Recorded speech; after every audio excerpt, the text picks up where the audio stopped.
punto preponderante, ¿no? El timón de nuestro modelo de prevención de delitos muchas veces, por no decir casi al 100%, derivará de nuestros riesgos, porque nuestra planificación subsiguiente deberá estar destinada a atender estos riesgos, como bien dice Gavino, a mitigarlos, pero para eso tenemos que identificarlos, analizarlos para darle una ponderación y luego qué hacemos con ellos, qué tanto lo aceptamos, qué tanto podemos transferir y qué tantos controles van a ser propios.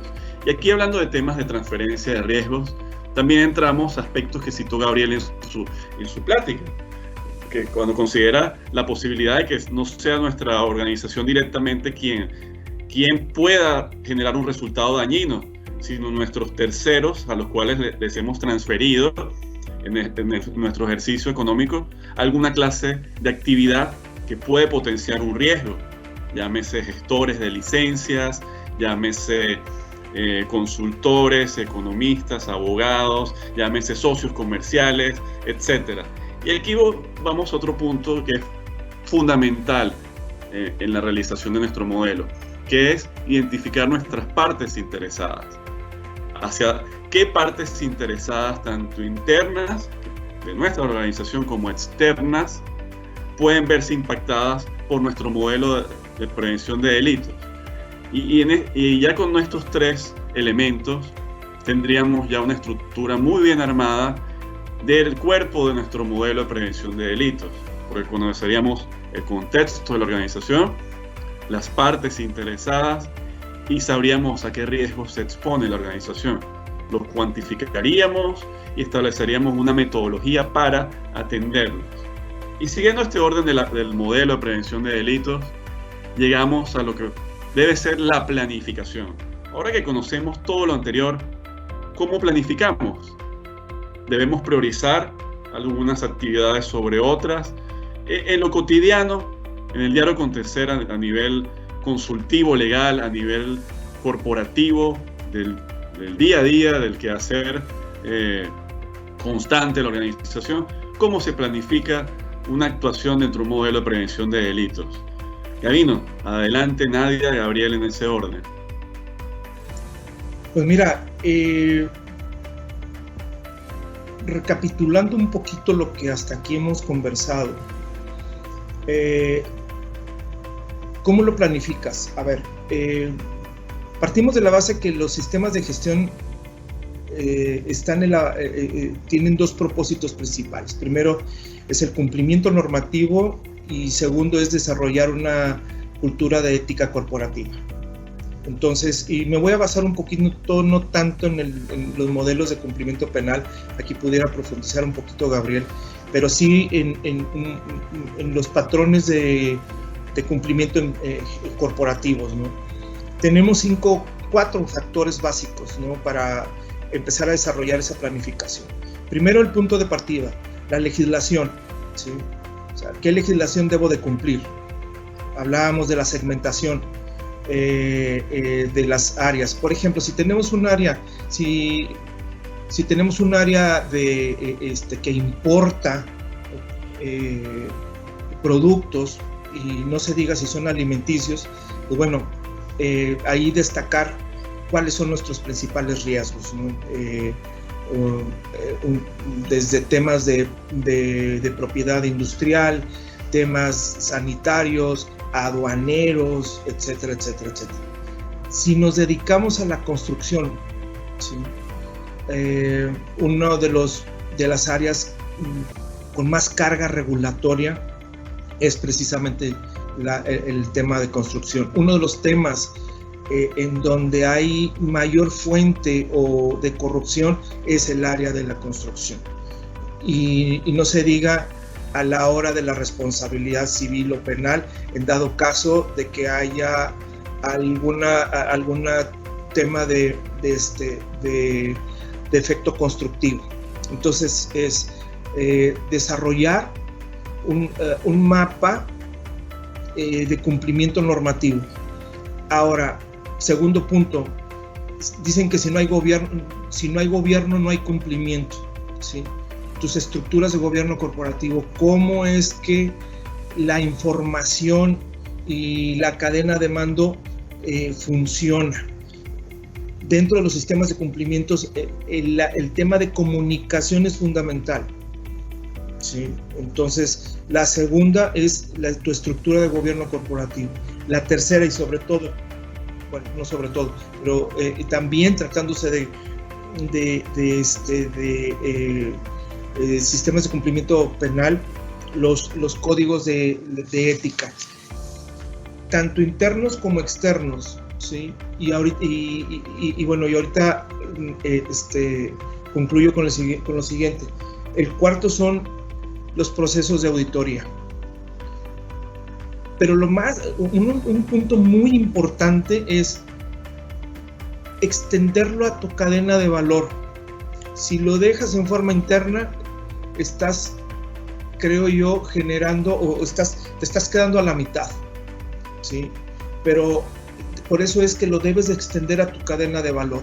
Tus mismos niveles de exigencia de cumplimiento lo tendrás que dispersar a tu cadena de valor, si no estás abriendo ahí un área de riesgo bastante importante. Entonces, tener en tu planeación, resumo, estos 4 puntos: el cumplimiento normativo, el cumplimiento legislativo, evidentemente identificando tus niveles de cumplimiento, tu estructura corporativa, tu gobierno corporativo, tus códigos éticos y tus procesos de auditoría, básicamente. Nadia. Sí, bueno, yo creo que sí, obviamente es tener claro el alcance que tienes, las leyes normativas y reglamentos que te son aplicables, crear los documentos, llámese políticas, cuáles van a ser las actividades de prevención, etcétera. Pero también creo que es importante la parte de tener a un responsable, crear a lo mejor tu comité de prevención, el manual, tus matices de riesgo, y bueno, una vez que tienes ya claros todos tus documentos que te van a ayudar a mantener y a regular esta cuestión, buscar la manera de reforzarlo, de comunicarlo a todo el equipo. Y también esto es algo de mantenerte muy actualizado, porque va cambiando y es algo volátil. No porque hoy yo haya revisado y hoy pueda estar segura o seguro de que estoy en cumplimiento, quiere decir que el día de mañana va a continuar de la misma manera. Entonces creo que también es un tema que tienes que estar actualizando continuamente, que te tienes que estar esforzando y que tienes que tener un equipo muy comprometido y muy preparado para llevar a cabo esta actividad. Pues yo, sumando a lo que dicen Nadia y Gabino, creo que para empezar hay que tener claros 2 objetivos. O sea, ciertamente es un sistema para prevenir el delito en beneficio y por convicción de la empresa. Pero también hay que tener muy claro que una de las diferencias del compliance penal es que es una herramienta procesal.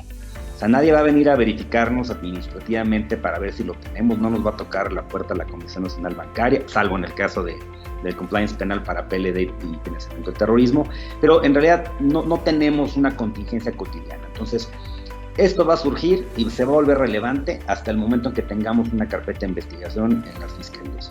Entonces, teniendo esto presente, y desde el punto de vista interno, no hace ningún sentido iniciar si no tienes un líder de proyecto. Por eso yo coincido con Nadia.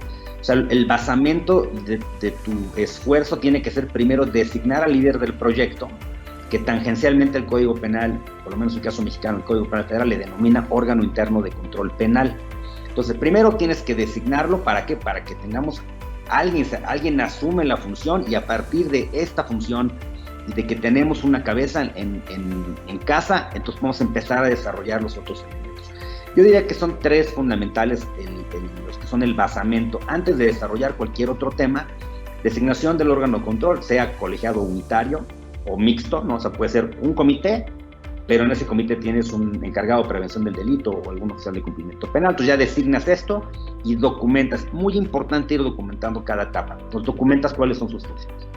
Segunda, que ya será una función del encargado de prevención del delito, quizá con auxilio externo, en un primer momento, es el diseño de la política. O sea, el documento, como decía Nadia, necesitamos un documento base, que es lo que se va a empezar a socializar y que además es el que va a acreditar el convencimiento de la alta dirección, porque esta política tiene que ser aprobada por los procedimientos societarios. Entonces ya con esto tienes de entrada líder de proyecto, una política aprobada por tu alta dirección, de preferencia la alta dirección o por lo menos un directivo relevante. A veces el Consejo de Administración no quiere aprobarlo o no queremos pasarlo por ese procedimiento societario, pero por lo menos el director general lo podría aprobar. Y tercero, como ya Gabino lo había dicho también, pues el análisis de riesgo. Esto es el primer paso fundamental. No tiene mucho sentido empezar por otro lado, porque entonces vas a dar bandazos, ¿no? O sea, vamos a desarrollar, por ejemplo, lo he visto con muchas empresas, tienen fragmentado o atomizada una serie de controles y políticas, lo cual está muy bien, quizá por la premura, quizá porque normativamente o regulatoriamente te piden algunos controles, pero no tienes un líder de proyecto. Con estos tres basamentos, creo que ya además procesalmente tienes un área ya generaste valor para la empresa, porque ya por lo menos en el caso mexicano federal ya preatenuaste las sanciones en caso de tener una contingencia en el sistema penal.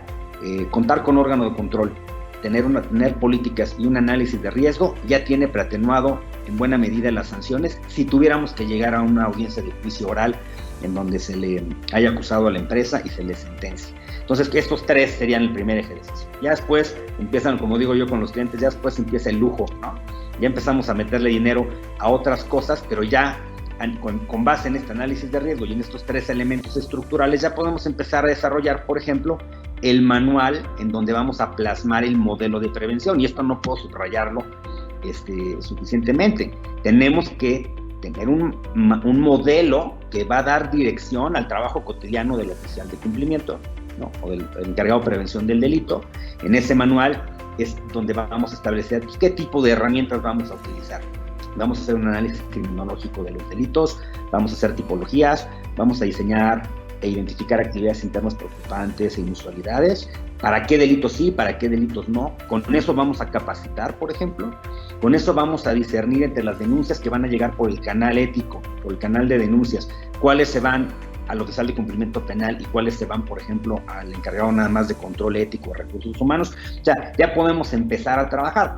Pero sí diría yo que el principio, tres elementos fundamentales. Encargado de prevención del delito, oficial de cumplimiento, ¿no? Política general de control penal, análisis de riesgo. Y a partir de ahí vienen los lujos, ¿no? Muy bien. Ya se va configurando con bastante visibilidad el contorno de nuestro modelo de prevención de delitos. Conocer el contexto de la organización, sus partes interesadas, la evaluación de riesgos, tener una política que puede estar bien inmersa dentro del código ética que establezca nuestra cultura de prevención y que puede ser independiente, una política de prevención de delitos y un modelo de prevención de delitos que sirva a su vez de manual. Es decir, que articule cómo interactúan estos órganos de liderazgo, órgano de gobierno, alta dirección, encargado de prevención de delitos, responsables de los controles en cuanto al seguimiento de cada uno de los controles que sean establecidos. Pero ahora, antes de entrar a algunas preguntas que ya ha realizado nuestro público, y ya aterrizándolo al caso mexicano, quiero arrancar contigo, Gabriel. Todo esto que hemos comentado tiene una previsión legal en México. Son requisitos que derivan de la previsión legal del Código Penal Federal, del Código Nacional de Procedimientos Penales, y además es reforzado por las buenas prácticas. ¿Cómo se ha desarrollado el poder decir con fortaleza que estos son elementos con los cuales debe contar un modelo de prevención de delitos? Claro. Bueno, el caso mexicano es un tanto complicado. Lo voy a tratar de simplificar para quienes nos escuchan fuera del país. Somos una federación, entonces tenemos el sistema de responsabilidad penal de las personas jurídicas, tiene un modelo federal y luego hay múltiples modelos estatales, dicho por un lado. Pero la parte procesal está unificada en un solo Código Nacional Procesal, que es el Código Nacional de Procedimientos Penales. Entonces tenemos que jugar con estas dos variables. Cambios o pequeños elementos que van del compliance penal, que van variando dependiendo en la entidad federativa en donde tenemos operación. Por eso Gavino decía algo muy importante, la segmentación es muy significativa. A ver, yo estoy operando a nivel estatal, o sea, evidentemente en alguna parte tengo oficinas, pero puedo tener plantas en diferentes entidades de la República. Entonces, dependiendo de la entidad de la República, necesito analizar los elementos del compliance penal que están reconocidos por la legislación penal local. Y luego en materia federal, ¿no? En materia federal tenemos un reconocimiento de los elementos mínimos. ¿Cuáles son los elementos mínimos que el Código Penal Federal, en este caso el artículo 11 bis, párrafo último, nos dicen? Ya lo decía hace un momentito. Oficial de cumplimiento penal interno, órgano interno de control, como denomina, políticas de prevención del delito. Y la función debe ser permanente. Entonces, ese es el reconocimiento, el mínimo que nos dice el Código Penal, son esos dos elementos, con los cuales no se excluye, dice el Código Penal, no se excluye la responsabilidad penal, solamente se atenúan las sanciones. O sea, es un reconocimiento federal de que estos son los dos mínimos, pero se necesitan más para excluir la responsabilidad. Luego, las entidades federativas han avanzado, algunas equiparando los elementos de control organizacional penal literalmente a las de la reforma española del 2015, es el caso de Yucatán y Quintana Roo, en donde literalmente copiaron los elementos de compliance penal que tenemos en España, y esa es la razón por la cual en México válidamente se puede utilizar el estándar de la UNE 19601 para sistemas de gestión de compliance penal, que es un estándar ISO español para prevención del delito. No lo podemos utilizar en México, digamos, con esa autoridad que nos da, porque hay dos entidades de la República, ahora tres en Coahuila, que ya reconocieron que esos son los elementos mínimos para la exclusión de la responsabilidad para una sociedad. En materia federal seguimos todavía, ¿no?, con el jaloneo, ¿no?, de delitos federales. Bueno, ¿cuáles son los elementos mínimos? Aquí a veces tenemos que utilizar también las normas administrativas. Ejemplo, las normas del Sistema Nacional Anticorrupción, que nos dicen que en la Ley General de Responsabilidades Administrativas pues son 5, 6, 7 elementos básicos para la prevención de delitos en materia de hechos de corrupción. Se denomina política de integridad. Entonces, si estamos hablando de la prevención del cohecho, por ejemplo, pues lo mínimo que podemos tener son las que están reconocidas en el Sistema Nacional Anticorrupción. Pero si tenemos que hablar de delitos, de prevención de delitos medioambientales, entonces el artículo 20 de la Ley de Responsabilidad Ambiental nos da los elementos mínimos, ¿no?, que además claramente lo dice, son para interpretación de los delitos medioambientales. Entonces es complicado porque sí tenemos que segmentar nuestros riesgos y determinar cuáles son los estándares mínimos que nos está requiriendo la legislación estatal donde operamos, la legislación administrativa que se vincula al tema penal. Y el ejemplo más evidente o más sofisticado en México es, bueno, pues el de prevención de operaciones con recursos de procedencia ilícita, o sea, lavado de dinero. Si realmente en México quisiéramos estar del lado seguro, tener la máxima autoridad nacional, aplicaríamos el estándar de prevención de lavado de dinero a cualquier otro delito. Tendríamos un manual, tendríamos un comité, tendríamos un índice de cumplimiento, tendríamos un análisis con enfoque basado en riesgo, tendríamos tipologías y todas las herramientas de debida diligencia que nos dan para ese tema. Ahora, es una discusión que está en crecimiento, y todavía además tenemos fuentes internacionales muy significativas, por ejemplo la circular de la Fiscalía Española, por ejemplo los guidelines de la División Criminal del Departamento de Justicia, que se actualizaron por cierto este año, que nos dicen exactamente cómo los fiscales norteamericanos evalúan los programas de cumplimiento o de compliance corporativo, como ya fuentes internacionales. Entonces, por eso decía qué tanto se le quiere gastar o qué tan lujoso quiere ser nuestro vehículo de prevención del delito, ¿no? Lo queremos hacer con el estándar mínimo, pues simplemente designemos un oficial de cumplimiento y una política básica. Eso no nos excluye la responsabilidad, pero sí nos permite presentarnos de manera mínimamente decorosa ante el Ministerio Público en caso de una contingencia penal. ¿Cómo queremos desarrollarlo? Con el estándar nacional, el español, el norteamericano, el mexicano de prevención del lavado de dinero. O sea, tenemos varias fuentes y es el conjunto de estos modelos lo que nos permite crear uno específico para la organización. Por eso les digo, pues no se trata de un copy-paste. A mí no me hace mucho sentido, por ejemplo, para una empresa pequeña o mediana, pues aplicar el estándar de control organizacional para la prevención del delito del Departamento de Justicia, Evidentemente se requiere muchísimo dinero, una infraestructura muy grande para cumplir con el estándar norteamericano y somos una pyme, ¿no? Entonces no tiene mucho sentido. Pero si estamos en una institución financiera que opera en México y que opera en muchas partes del mundo, incluyendo Estados Unidos, por ejemplo, o Canadá o el Reino Unido, pues no podemos hacer una propuesta que no cumpla con los estándares que esa empresa tiene en otros países. La razón es, el Ministerio Público va a decir, perdón, pero si tú tienes estándares más altos en otros países que en México no estás cumpliendo. Tu programa es ineficaz y tú lo sabes porque te van a contrastar contra lo que tienes implementado en otras legislaciones. Entonces yo creo que depende de todas estas variables, el tema federal, el tema estatal, el tema de las leyes especiales administrativas, el tema de los estándares internacionales, todo eso nos obliga a que el consultor o el oficial de cumplimiento, si va a hacer un trabajo in-house, diga a esta empresa le voy a construir un modelo con nada más estos elementos. Y lo más relevante es, y esto no puedo subrayarlo más, ese modelo tiene que tener una justificación frente al órgano jurisdiccional. ¿Por qué este modelo tiene estos elementos y no otros? Se lo tenemos que poder explicar con mucha nitidez al órgano de control, al juez de control, al Ministerio Público y a los peritos de criminólogos de las fiscalías que van a probablemente decir, oye, esto no fue suficiente, ¿no? Yo no sé si ya confundí a todo el mundo, pero es que son muchas las variables que creo tenemos que tomar en consideración para tener un buen modelo de cumplimiento.